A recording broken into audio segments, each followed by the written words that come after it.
একুশের মাঝখানে তারপরে আমি ট্যুরের যে ঘুরতে যাই ঘোরার পরে আমার পাসপোর্টের মানে ভিসার ম্যাটটা শেষ হয়ে যায়।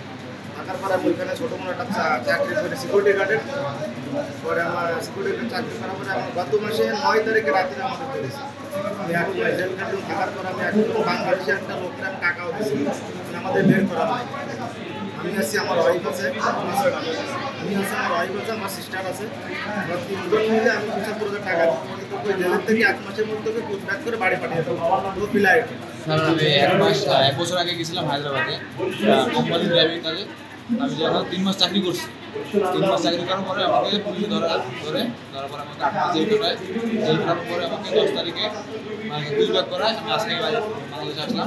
2025 ফেব্রুয়ারি মাসের 3 তারিখে ইন্ডিয়া ঢুকছি, তো আমাদের 5 তারিখে লেট ফেলছে করে বাংলাদেশ বলে ইন্ডিয়াভাবে গেছি, তো পরে লেট ফেলছে ভিসা কথা বলে নিয়ে গেছে। নিয়ে যাওয়ার পর লেট ফেলার পর আমাদের হায়দ্রাবাদ পুলিশ লোকালে 7 মাস ছিলাম কাজের জন্য ভারতে। পাসপোর্টটা হায়দ্রাবাদ আর আমাদের উঠাই নিয়ে আসছে ঘরে থেকে।